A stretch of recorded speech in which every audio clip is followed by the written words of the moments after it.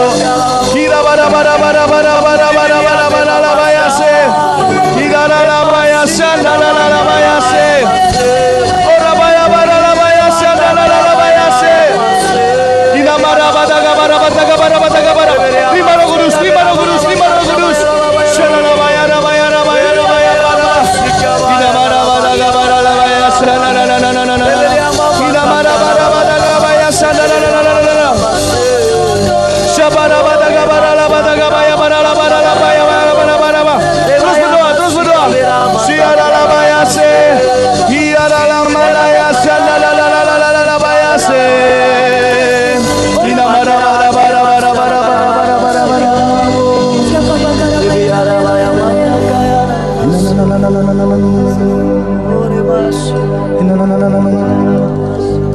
Tetap dalam suasana berdoa.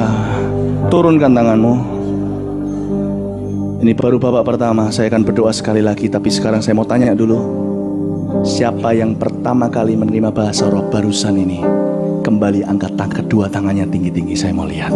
Yang barusan menerima bahasa roh. Angkat tinggi-tinggi, angkat tinggi-tinggi, angkat tinggi-tinggi tangannya. Yang barusan menerima bahasa roh di tempat. Berikan tepuk tangan untuk Yesus.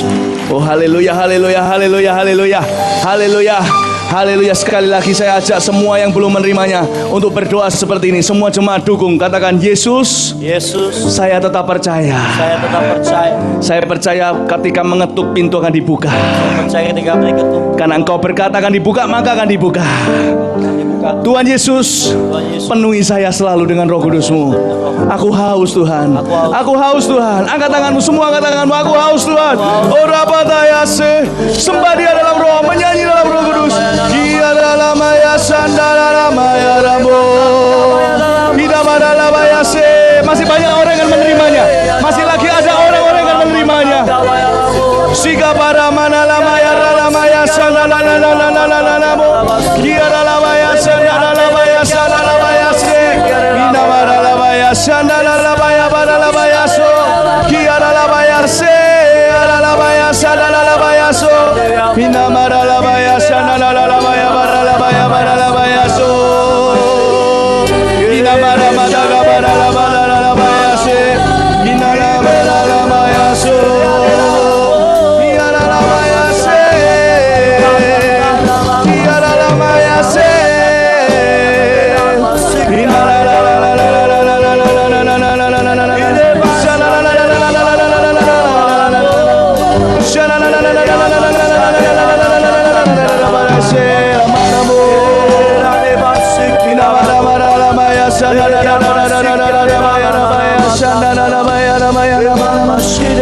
Ku ingin selalu bersekutu denganmu, menikmati hadiratmu.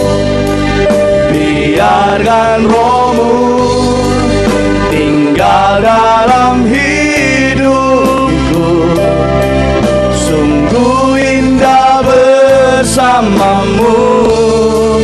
Ku ingin selalu bersekutu denganmu, menikmati hadiratmu. Biarkan rohmu tinggal dalam hidupku. Sungguh indah bersamamu. Ku ingin selalu bersekutu denganmu, menikmati hadiratmu. Biarkan rohmu tinggal dalam hidupku. Sungguh indah bersamamu. Sungguh indah, sungguh indah bersamamu. Sungguh indah bersamamu. Selamanya, selamanya. Kita berikan tepuk tangan bagi Yesus. Haleluya. Sekali lagi saya tanya, siapa yang barusan menerima bahasa roh di kebaktian ini? Dalam hitungan ketiga serentak sebentar aja, angkat kedua tangannya untuk kemuliaan Tuhan. 1, 2, 3, angkat tangannya tinggi. Praise the Lord. Berikan tepuk tangan yang meriah untuk Tuhan Yesus. Haleluya.